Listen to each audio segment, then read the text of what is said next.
Voilà, et pour meilleur témoignage, je crois, pour conclure cette troisième phase et de passer à la table ronde. Et j'invite à me rejoindre maintenant, alors dans l'ordre alphabétique, parce qu'il faut choisir un ordre, Anne Bastien, directrice de la cave du Morbihan. Yves Bleunven, sénateur du Morbihan. Gaël Favennec, vice-président du conseil départemental du Morbihan, délégué à l'insertion et à l'emploi. Oui, c'est peut-être plus facile par les marches. Bertrand Leroy, directeur de la DETS du Morbihan et qui représente également le préfet. Alors, pour l'instant, Philippe Roux, je crois qu'il est arrivé. Oui, Philippe, je te vois. Et puis, il nous rejoindra tout à l'heure quand il aura pu quitter son conseil communautaire. Voici un moment qui va peut-être essayer à la fois de synthétiser et de rebondir sur tout ce qu'on a essayé de partager depuis ce matin, qui a un peu de densité, je crois, et témoigne d'une grande histoire d'Agora Service et des associations qui ont porté ce projet depuis le début. On voit que le logement pour les jeunes est toujours une question d'actualité. On aurait pu se dire, avec un tel développement, qu'on avait répondu aux besoins, et en fait, on en est encore loin. C'est une réponse déjà. 1 millier de logements ou 1 millier de places sur le département, c'est quand même aussi aujourd'hui une possibilité dans des parcours résidentiels dont on pourra parler tout à l'heure. Il y a dans cette dimension aussi quelque chose qui relève de l'accompagnement, du rôle que l'on a par ce que l'on fait, à permettre à des jeunes, à nous, quand on a été jeunes, on aurait certainement apprécié aussi, si on l'avait rencontré, ça aide à rentrer dans la vie d'adulte, comme certains le témoignaient, et à trouver sa place dans la cité. Et c'est aussi un des objets fondateurs de notre association. Et lors de le pose de la première pierre, qui est à l'entrée du bâtiment, le 15 juin 62, les fondateurs, si on veut, de ce projet, ont installé dans cette pierre un message qui y est toujours, mais on en a la copie. Et donc à l'époque, c'est les généreux financeurs qui ont permis de construire ce premier projet. C'était cité comme ça: collectivité publique, ministère de la Santé, Conseil général du Morbihan, Ville de Lorient, Caisse de sécurité sociale d'allocation familiale, cotisation employeur, direction générale des HLM. C'est aujourd'hui vous qui êtes là, c'est chacun d'entre vous qui êtes toujours là pour porter à ce niveau ce projet structurant sur les territoires qu'est l'offre de logement dans une structure FJT Habitat Jeune. Alors pour commencer, cette réalité que l'on peut continuer à porter, c'est d'abord un cadre qui est défini au niveau national. Et donc, Monsieur Leroy, où se situe dans ce cadre la résidence sociale FJT? Il faut d'abord avoir un agrément, il faut avoir une autorisation pour pouvoir entrer dans ce projet, en fait.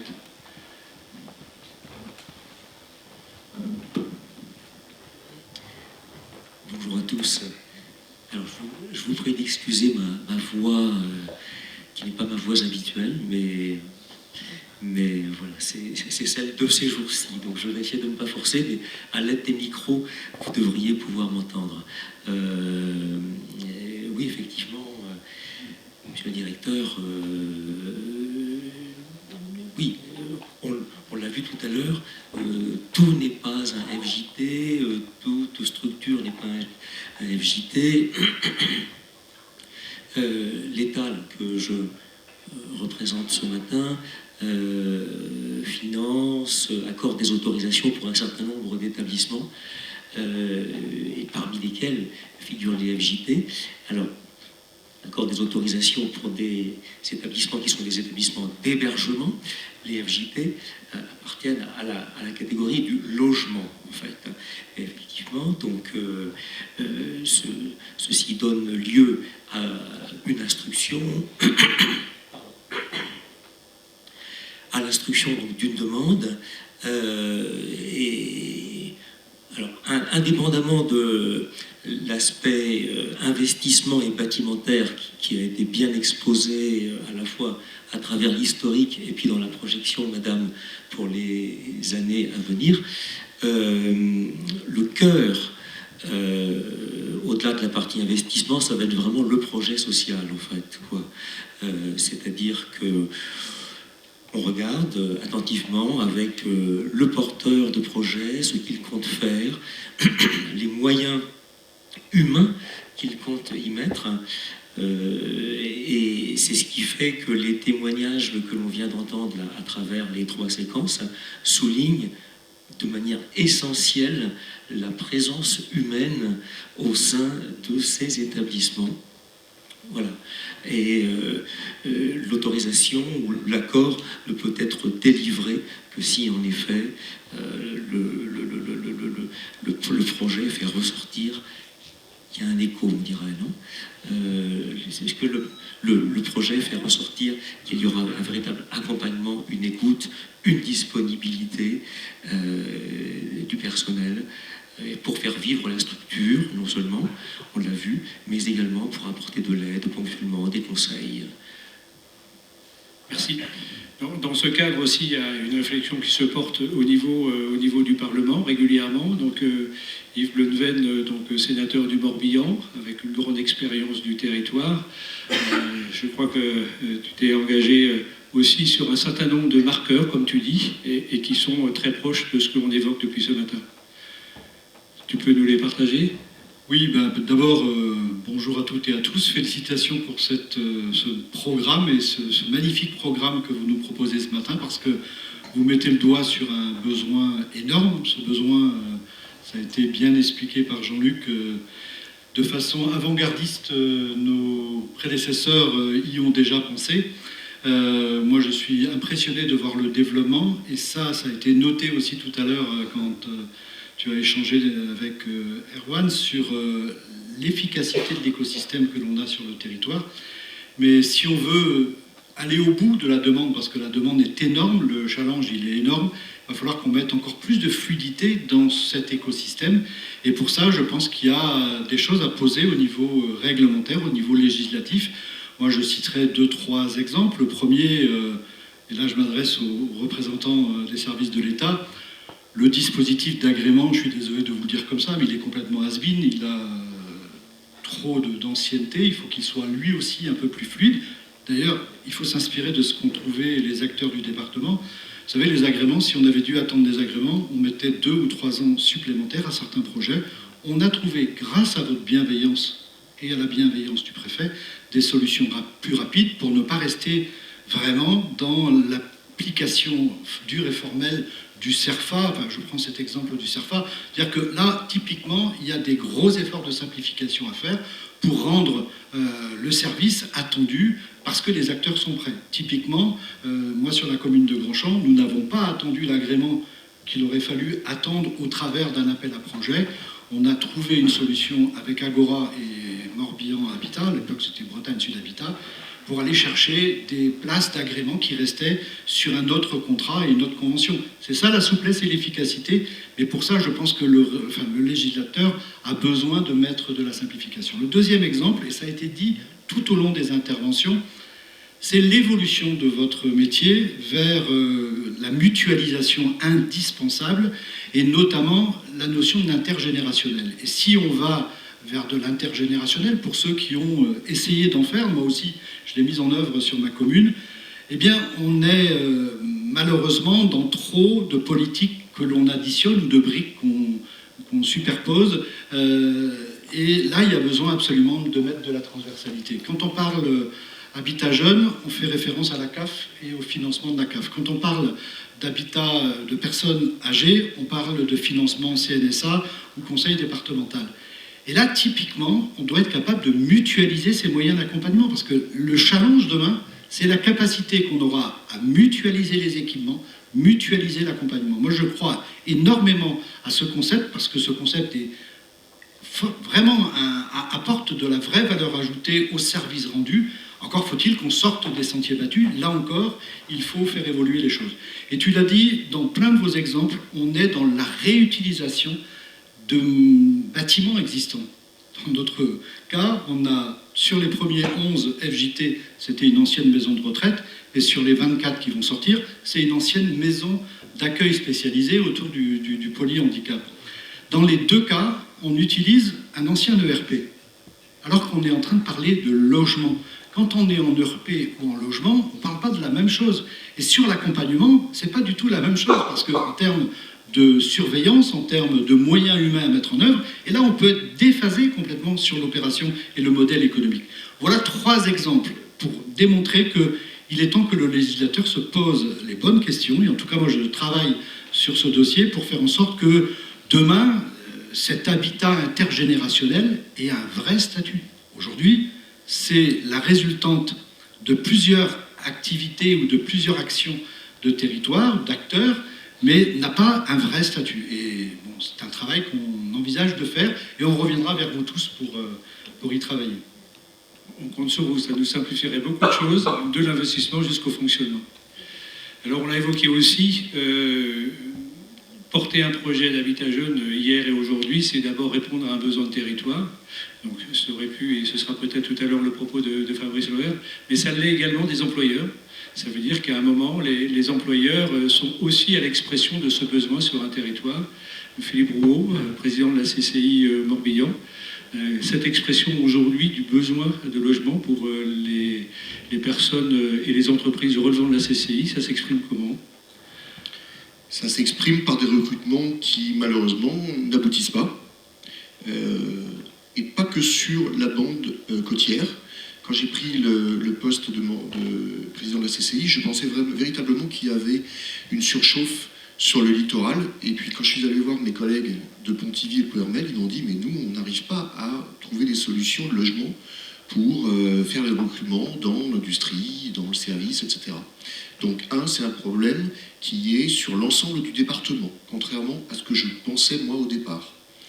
2, il y a un problème de volume de construction. Il faut le regarder en face, la construction est complètement arrêtée. C'est des longs parcours, la construction. Yves, Damien, il faut faire avancer les choses sur la réactivité sur les projets. Tout est trop long. Et le problème, c'est que là, on rentre dans le dur. Et là, les entreprises, elles n'arrivent pas à recruter, déjà depuis pas mal de temps. Et le temps que tout se mette en place, parce que pour faire des logements sociaux, en partie, c'est aussi de la promotion privée, en partie, qui fait des logements sociaux avec les obligations normales qui en découlent. Et là, c'est au point mort, c'est arrêté. Donc, nous sommes très inquiets. On est très inquiets pour le domaine de la construction, de la promotion privée, mais surtout, on est très inquiets pour les capacités à loger les jeunes, qu'ils soient saisonniers ou non. Sur les emplois saisonniers, la solution qui a été trouvée par beaucoup, notamment sur le littoral ou sur les îles, si je peux venir sur l'emploi saisonnier, c'est que l'employeur achète un bâtiment, une maison, des appartements pour loger les saisonniers. La difficulté, c'est que c'est cher. Voilà. Moi, je connais bien Belle-Île. Si on veut avoir des saisonniers dans les hôtels et les restaurants, il faut les loger. Autrement, ils ne viennent pas. Mais pour acheter, c'est très cher, parce qu'on est en concurrence avec des gens qui ont un pouvoir d'achat important, qui viennent de Lyon, Lille, la région parisienne, pour acquérir une résidence secondaire. Donc là aussi, c'est complexe. Et puis, qu'est-ce qu'on fait des logements hors saisonnalité touristique? Alors, sur certains coins, on peut les louer en meublé à des entreprises du bâtiment qui, elles aussi, sont dans la galère pour loger leurs salariés, pour construire pendant l'hiver. Et après, je suis effaré, je vous le dis, on voit un projet magnifique, comme le château de Le Guénolé, qui doit être à peu près à 90 CDI, où un investisseur a mis des sommes que je vais appeler presque déraisonnables. Il va amortir sur 3 générations. Il a fait un projet économique qui est extraordinaire, qui pour le territoire est véritablement une valeur ajoutée. Il doit loger ses salariés. Il dépose un permis de construire à quelques centaines de mètres du château Le Guénolé pour loger une trentaine de salariés, et il a tout le monde sur le dos. Que des recours. Puma, projet utile, mais ailleurs. Donc les gens, ils veulent, il faut regarder les choses en face quand même, les gens, ils veulent des emplois pour leurs enfants ou petits-enfants. Ils veulent qu'il y ait de la création économique, etc. Et puis, dès qu'on leur met à quelques centaines de mètres ou à quelques mètres un lieu d'accueil pour les salariés, des emplois souvent où ils nous poussent à nous, les dossiers, les CV, etc., ils font des recours. Enfin, il faut être raisonnable aussi quand même. Il faut être raisonnable. Et ça, les recours, ils sont... Alors je crois que ça a évolué un peu. Maintenant, il faut avoir un intérêt à agir. On ne peut plus faire ce qui a été fait, parce qu'il y a eu des comportements mafieux sur ces sujets-là. Mais tous, on a une responsabilité, tous, nous, autour de nous, sur ces recours abusifs qui empêchent de mettre en place des solutions de logement, tout ça pour des intérêts personnels. Il faut qu'on sorte de là. Merci Philippe, ça dépasse peut-être un peu, mais au moins c'est dit. Hein. Mais ça pose malgré tout cette question qui est la question de la cohésion des territoires. C'est comment est-ce qu'aujourd'hui, tu parles du littoral tout à l'heure sur les îles, tu parles d'une expérience, mais c'est aujourd'hui cette question qui est en fait la réponse à un triangle qui peut bouger en termes de gravité entre l'emploi, la mobilité et le logement. Juste pour compléter, pour ne pas être uniquement dans le négatif, nous participons, toi, Erwan, à des réunions qui sont très prometteuses avec le diocèse. Le diocèse a des bâtiments qui sont, le diocèse de Vannes a des bâtiments qui sont anciens, voire obsolètes, mais extrêmement bien placés. Ils sont venus nous voir en disant est-ce qu'il n'y aurait pas des entreprises mécènes qui voudraient bien nous aider à financer les travaux? On leur a dit plutôt, ce qu'on pourrait essayer de faire, c'est trouver un système un petit peu ingénieux, mais par contre, votre bien, il intéresse telle entreprise qui a des salariés à loger. Comment trouver une solution? Et on est en train d'avancer sur le bail à rénovation, donc grâce à l'expertise également des acteurs qui sont autour de la salle. Hein, lorsqu'on a fait une réunion avec le préfet, on a eu une réunion intéressante avec le préfet et l'évêque, il n'y a pas si longtemps, hein, il y a 1 mois et demi. Et déjà ça commence, par exemple sur Ploernel, l'entreprise La Belle-Illoise s'intéresse très fortement à un bien qui est à rénover, donc il ferait un bail à rénovation, c'est-à-dire que la société investirait de l'argent pour faire les travaux, elle aurait la jouissance de ce bien pendant 15, 20, 25 ans selon le montant des travaux investis. À la fin de ce bail, 20-25 ans, le bâtiment revient pleinement au diocèse, mais l'entreprise, elle a trouvé une solution de logement pendant 20 ou 25 ans. Voilà. Donc ça va prendre. Ça commence sur Ploernel, et puis on a Ploermel, on a un autre projet, etc. Et on avait vu avec vous qu'il y a pas mal finalement de biens qui sont à rénover. Et donc là, il y a 100, 150 logements, je pense, qui sont facilement atteignables parce que c'est de la rénovation et donc c'est moins long que de la construction. Je reviens sur ma question de ce triangle. On l'avait évoqué, Gaël, que c'était aussi peut-être un regard important du département sur ses prérogatives, à la fois d'insertion, d'emploi, d'avoir cette attention à l'équilibre des territoires. Et ce qui était peut-être une préoccupation plus marquée sur la mobilité devient aujourd'hui plus marqué sur le logement. Oui, c'est ce que nous disions et nous retrouvons régulièrement sur les réunions en matière d'insertion, mais auparavant, nous pouvions en effet plutôt constater que la mobilité était un sujet majeur. Et je serais tentée de dire qu'aujourd'hui, le sujet du logement est peut-être arrivé avant ou à hauteur égale, en tout cas, que la mobilité. Et il est vrai que sur les territoires, Philippe l'a dit, la question du logement se pose et le milieu rural n'est pas épargné non plus.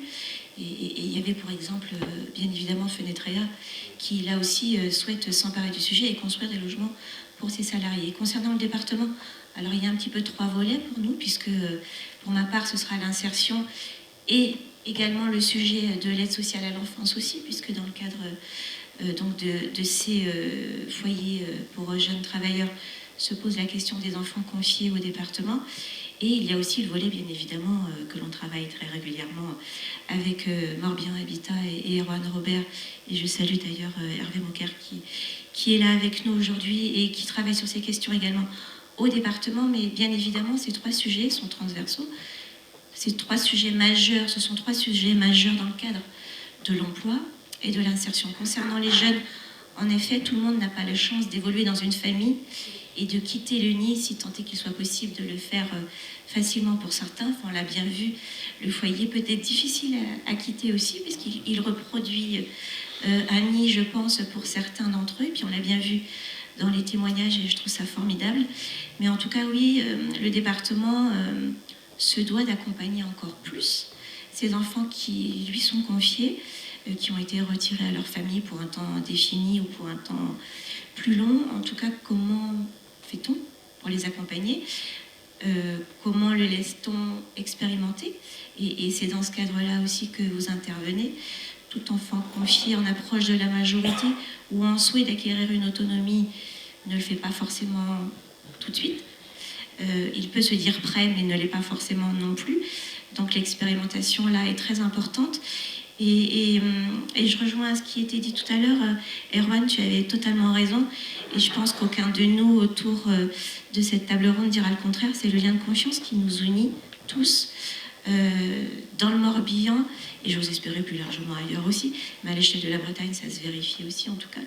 Mais cette volonté que nous avons tous de travailler ensemble, de nous mettre tous autour de la table afin de construire ou d'adapter des dispositifs. Alors on comprend bien en effet que la législation vient parfois nous mettre un petit peu des bâtons dans les roues ou ralentir ce que nous pouvons faire beaucoup plus facilement à l'absence de texte, quand bien même ils sont là aussi pour protéger et éviter les abus.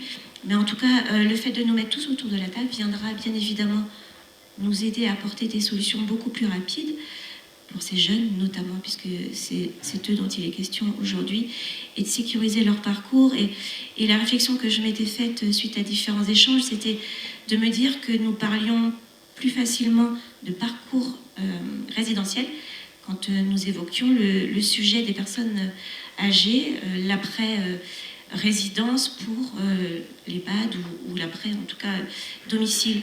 Et bien en fait, non, la question se pose également pour les jeunes, quels qu'ils soient issus du cocon familial ou de l'aide sociale à l'enfance. La question se pose exactement de la même façon, peut-être avec une insécurité malheureusement plus importante pour ces enfants issus de l'ASE et pour lesquels, bien évidemment, nous devons encore plus d'agir et encore plus d'accompagner. Et en cela, je tiens à vous remercier pour votre accompagnement, parce que c'est un acteur essentiel en la matière. Oui, et on l'est aussi parce que le conseil départemental soutient nos actions. Bien sûr, c'est cela. À l'investissement et au fonctionnement. Et au fonctionnement. Ouais, et peut-être encore plus de manière au fonctionnement. C'est vrai que c'est ce qui nous permet aussi de maintenir des moyens. Alors, conseil département, mais la CAF, bien aussi, est un partenaire depuis l'origine. Alors, un petit peu à l'investissement, mais beaucoup plus au fonctionnement. Et c'est vrai que c'est nécessaire. Alors, on a là aussi un cadre conventionnel qui nous lie, des objectifs à atteindre, mais c'est aussi ce qui permet de mettre ces moyens humains au service de l'accompagnement. Et je crois que l'accompagnement est un enjeu majeur. L'accompagnement familial, la gestion des transitions est un sujet majeur pour vous. Exactement. Alors tout d'abord, bonjour à toutes et tous, et puis joyeux anniversaire, puisqu'on est là quand même pour fêter 60 ans. Et puis vous dire que finalement, par rapport à la naissance de votre association, finalement les valeurs qui sont portées et l'engagement que la CAF avait porté à l'époque, je dirais qu'il est presque identique aujourd'hui. J'ai beaucoup aimé d'ailleurs la diapositive qui était posée sur un peu le préambule des amitiés sociales, et je me suis retrouvée totalement dans ces valeurs qui sont posées, qui faisaient à l'époque le pacte social de la sécurité sociale, qui était encore un peu naissante. On va fêter très bientôt les 80 ans l'année prochaine de la sécurité sociale. Je crois que le besoin social, je crois que personne ne dira le contraire, et l'envie d'avoir une cohésion sociale est encore très forte aujourd'hui et de plus en plus forte et aurait besoin d'être dorlotée, j'oserais dire. Et donc ces valeurs, on les retrouve exactement dans ce que vous offrez. Effectivement, du point de vue de la CAF, la question de la décohabitation parentale, on parle un peu comme ça, c'est un peu technocratique, mais en gros ça veut dire comment on quitte la maison. Eh bien, on l'a vu effectivement au travers des témoignages, parfois ça se passe très bien et c'est normal et c'est la continuité du développement de l'enfant. Parfois ça se passe plus mal, on a entendu parler de violences intrafamiliales ou de conflits intrafamiliaux. Et pour nous, il est important de construire ce parcours de l'autonomisation du jeune. Parce que ça va être les futures générations, ça va être les futurs parents, et autant que faire se peut, il faut les aider à se construire dans cette nouvelle vie qui s'offre à eux. Et c'est important pour nous, dans ces structures-là, justement, de voir le projet, l'agrément qui est donné par la CAF et qui permet de financer le fonctionnement. Alors quelques petits chiffres rapidement, dans le Morbihan à la fin de l'année 2023, c'est presque 800 places en général de foyers de jeunes travailleurs, 800 lits on appelle ça, 60% sont portés par Agora, donc c'est j'allais dire une part de marché importante dans le secteur. On l'a vu, beaucoup de projets aussi à venir, et nous on reste attentifs à ce qui est vraiment ce qui fait la distinction entre du logement classique et de la résidence habitat jeune, c'est cet accompagnement et ce projet social. On le voit, c'est aider à des démarches. Avec nos collègues de l'assurance maladie, c'est aussi parler de la santé du jeune, c'est d'être en relation dans un réseau et dans un tissu social, environnemental, un écosystème qui est intéressant pour le jeune. Moi, je ne suis pas perdue quand je viens chez vous, parce qu'à côté, il y a le centre social de l'Escale-Briseux, il y a des crèches partout. Voilà, il y a tout ce maillage-là qui fait que c'est important qu'on fasse réseau, et y compris pour ces jeunes qui, on le sent, parfois sont un peu perdus.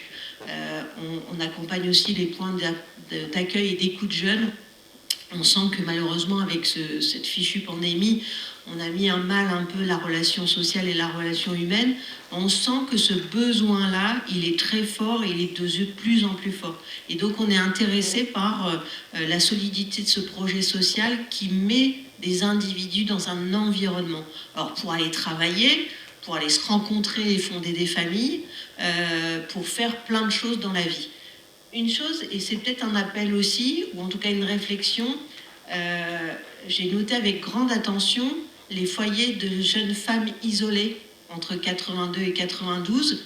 Vous nous avez dit que le modèle n'avait pas forcément fonctionné économiquement, mais aujourd'hui, je peux vous dire que la CAF, accompagnant les transitions sociales et sociétales, on voit bien que cette question des femmes isolées, on se rejoindra, je pense, sur ce sujet, redevient aussi un sujet important, et je pense qu'on peut peut-être se re-questionner sur cette forme d'habitat aussi pour les femmes isolées. Les familles monoparentales, c'est 27% de notre population allocataire, et on voit bien la difficulté aussi avec l'aide sociale à l'enfance, qu'il y a des transitions familiales qui sont importantes. Donc il y a plein d'idées, il y a plein de choses encore à faire, et puis on continuera d'être à vos côtés pour accompagner ce développement avec grand plaisir, pour toute l'utilité de ce lien social qui nous unit. Merci. Cette question, on l'a évoquée depuis ce matin, cette question de la tension sur le logement a aussi amené le préfet du Morbihan, il y a 2 ans maintenant, à organiser un séminaire, histoire de peut-être, comme le disait Gaël, rassembler et faire ensemble. Et je crois que c'était le point de départ de quelque chose. Monsieur Leroy, peut-être que vous pouvez revenir sur cet événement et surtout sur ce qu'il a produit. Tout à fait, avec plaisir. Quelques chiffres peut-être, en effet, pour rappeler quelle est la situation du Morbihan en termes de logement.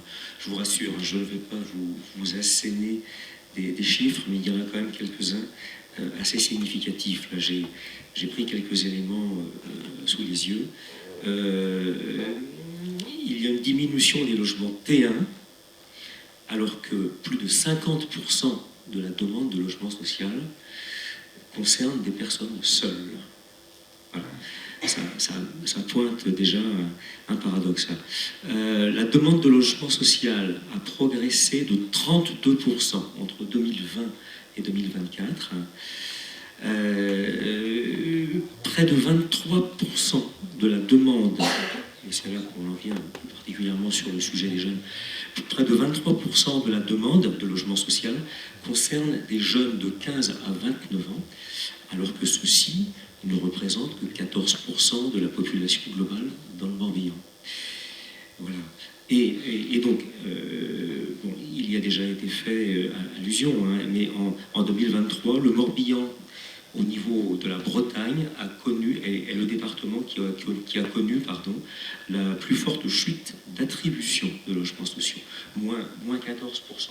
Donc tout ceci, mais vous qui êtes là en êtes parfaitement convaincus et savez déjà cela, mais tout ceci montre en effet que les pouvoirs publics doivent se saisir, et ils le font.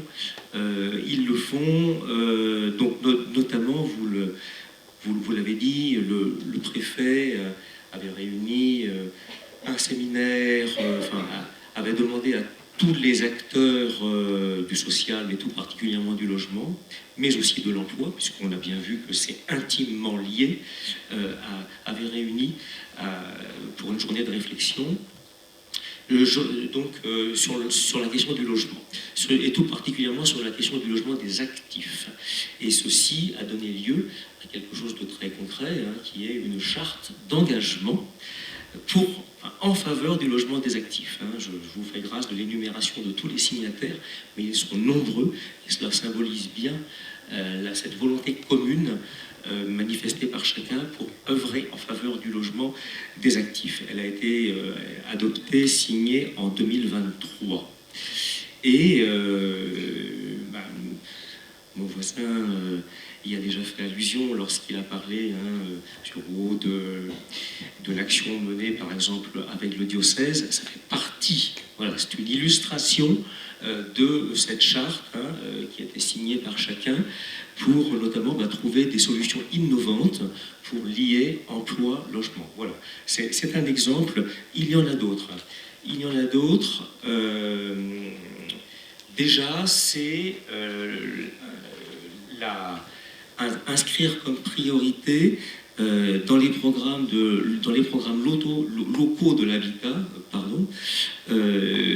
comme priorité la construction de PLAI, les prêts locatifs aidés d'insertion, tout particulièrement les prêts locatifs, les PLAI adaptés, voilà, puisque l'objectif est bien qu'au final, ce qui restera dû par les locataires soit le moindre possible, puisque le revenu moyen, tout particulièrement pour les jeunes, naturellement, est faible. Donc ça, c'est une première action qui est prévue. Il y a également une action qui vous concerne directement, Agora, et vos confrères qui œuvrent dans le domaine de l'habitat des jeunes, c'est l'augmentation du nombre de places de FJP. Bastien vient effectivement de dire qu'on avoisine les 800 places, à peu de choses près, de FJT dans le Morbihan. L'ambition, c'est de faire franchir la barre des 1000 places, très exactement 1018 places, mais si on peut faire plus, on fera plus, à la fin 2026. Donc pour ce faire, mais bon, ça c'est de la mécanique, mais pour ce faire, donc un appel à projet a été lancé en 2023, auquel naturellement Agora notamment a répondu. On a également procédé à ce qu'on appelle des extensions de places non importantes, c'est-à-dire quand le nombre de places pour une structure existante, lorsque le nombre de places supplémentaires ne nécessite pas, selon les textes, d'en passer par un appel à projet, on peut, et ça rejoint les modalités de simplification, on peut en effet faire l'économie d'un appel à projet et voir directement avec l'opérateur pour augmenter dans une certaine proportion le nombre de places. On envisage, bien sûr ce sera à confirmer, mais on a dans le viseur de relancer un appel à projet en 2025. Donc, alors, ceci prend du temps, on l'a vu, ça a été souligné par plusieurs d'entre vous, justement, précisément, ceci prend du temps, donc on ne mesure pas encore, à l'heure où l'on se parle, les effets concrets, c'est-à-dire des constructions et puis des entrées de jeunes dans les foyers, mais je puis vous assurer que les dossiers sont en cours d'instruction et qu'on devrait en voir les premiers effets en 2025, pour franchir la barre des 900. Et puis, en 2026, nous l'espérons tous, atteindre l'objectif de franchir la barre des 1000 places. Voilà, donc ça c'est une action importante prévue dans cette charte d'engagement. Il y a également, au-delà, de conforter, d'amplifier ce qu'on appelle l'intermédiation locative également, qui est un levier pour accompagner aussi des personnes en difficulté vers le logement, vers et dans le logement. On y a fait allusion tout à l'heure, cette charte vraiment promeut les solutions innovantes et les nouvelles modalités d'habitation. Parmi celles-ci, la colocation, alors soit la colocation solidaire, colocation intergénérationnelle, là aussi, un certain nombre d'actions et de solutions en faveur du logement des saisonniers, on en a parlé tout à l'heure, c'est-à-dire la mobilisation de tout le bâti existant, notamment en été, et je peux témoigner que vraiment un certain nombre de partenaires se sont déjà manifestés, déjà à travers la signature de cette charte, se sont engagés à mettre du bâti à disposition le temps de pouvoir y loger utilement et dans des conditions dignes les salariés saisonniers. Voilà. Pour deux mots pour répondre complètement à votre question. On a évoqué bien évidemment plusieurs ici ont fait le lien entre l'emploi et le logement. La charte prévoit d'inscrire dans les futures instances qui vont se mettre en place autour du logement et de l'insertion, et bien cet axe fort du logement. En deux mots, vous avez tous entendu parler de la loi plein emploi donc de décembre 2023, donc, qui se met en place. Un décret important est paru juste avant l'été, qui concrétise vraiment la mise en œuvre de cette loi, qui la concrétise déjà par la mise en place d'instances au sein desquelles siégeront côte à côte l'État, les collectivités locales, aux différents niveaux des collectivités, les bailleurs, les organisations syndicales, patronales, etc. Bien sûr, ce qu'on appelle maintenant l'ex-Pôle emploi, l'opérateur France Travail, qui va vraiment avoir une place centrale, pivot, au sein de ce nouveau dispositif à mettre en place. Donc on est en train, vraiment à l'heure où l'on se parle, là, on est en train de rédiger les textes, les arrêtés de composition. On se retrouvera d'ailleurs la semaine prochaine en préfecture pour l'installation du comité départemental de l'emploi, de la formation et de l'insertion, avant que ne se mettent à leur tour en place, début 2025 probablement, les comités locaux, c'est-à-dire grosso modo à l'échelle de l'arrondissement, bassin de vie, enfin je fais simple. Voilà. Et donc, la charte dont on parlait il y a quelques instants prévoit que parmi les objectifs, les actions qui seront décidées au sein de ces instances, à chaque niveau territorial, figure en bonne place celle du logement, et notamment du logement des jeunes, bien sûr. Merci. On essaiera d'y participer aussi à ce titre-là. Je pense qu'on pourra exprimer un regard assez pertinent. Oui, Gaël, à compléter? Non?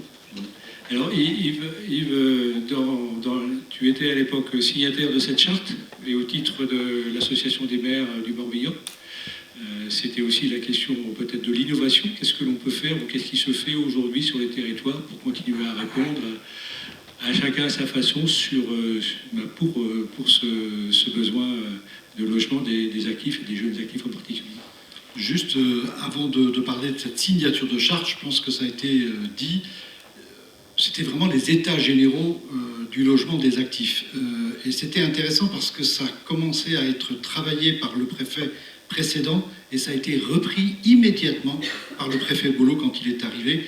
C'est un des sujets quand il est parti dans le mois d'intégration dans le département, il n'a jamais entendu parler autant de logement et d'emploi.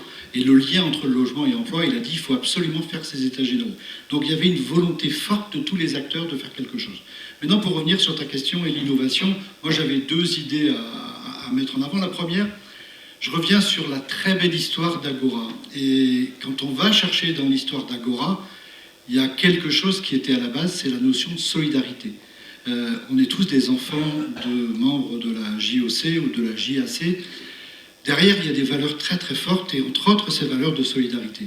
Nous, on expérimente à Grandchamp et je parle devant 2 témoins, Isabelle, l'animatrice d'Agora, et Françoise, l'adjointe aux affaires sociales.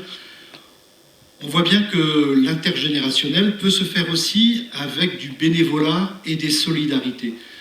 Quand on parle des seniors, il y a 2 générations dans les seniors. Il y a ceux qui sont très actifs, qui viennent d'arriver en retraite et qui ont du temps, de l'énergie, et plein de choses à vouloir donner. Et puis on a ceux qui demandent de l'aide.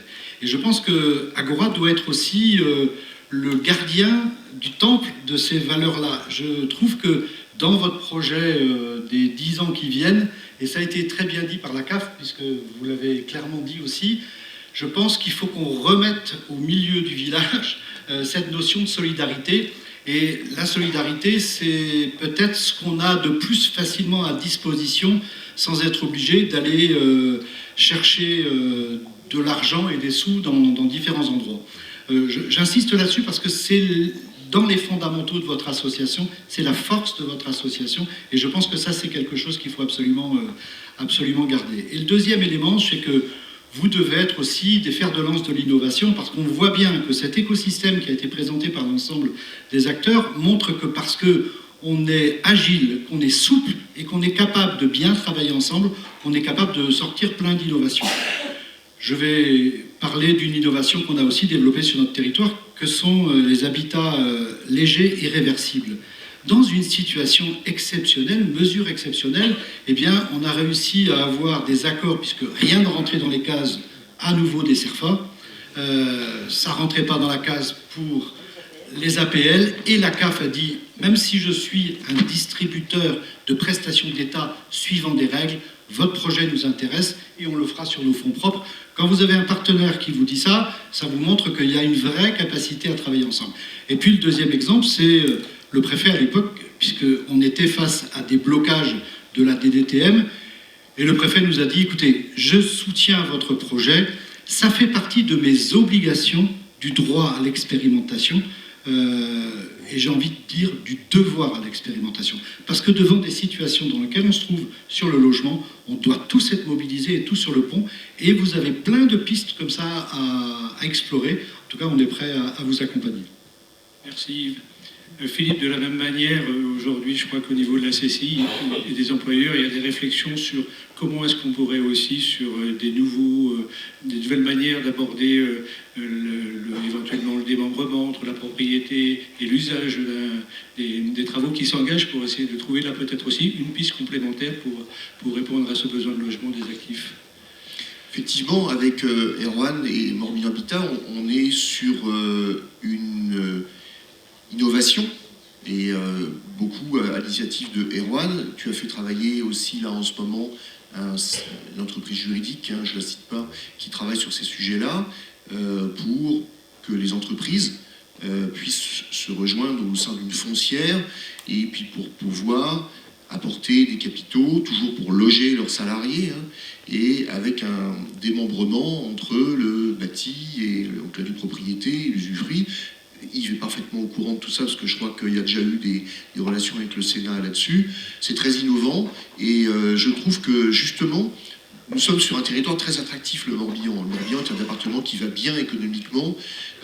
Arrêtez de lire la presse uniquement d'un côté verre à moitié vide. Il y a des boîtes qui vont bien, il y a des entreprises qui se portent très bien, il y en a qui vont mal, mais c'est aussi des cycles de vie dans les entreprises. C'est normal qu'il y en ait qui tombent, parce qu'il y en a qui naissent. Et donc il y a des entreprises dans le Morbihan qui embauchent, qui se développent. Et ces entreprises, elles sont sur un territoire qui également est très attractif pour les gens qui veulent passer leur retraite, etc. De temps en temps, ça se télescope un peu, il y a des conflits d'usage.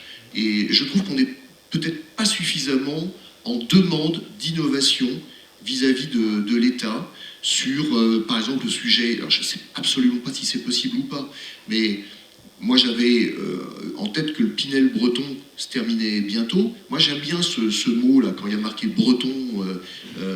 Je trouve qu'on n'est pas assez exigeant. Quand on se balade un petit peu à travers la France, notamment en Corse, ils ont des exemptions de tout, des innovations sur plein de choses, des exemptions fiscales sur plein de choses, y compris successorales. Et nous, c'est pas trop la saison, mais peut-être qu'on est trop gentils. Hein.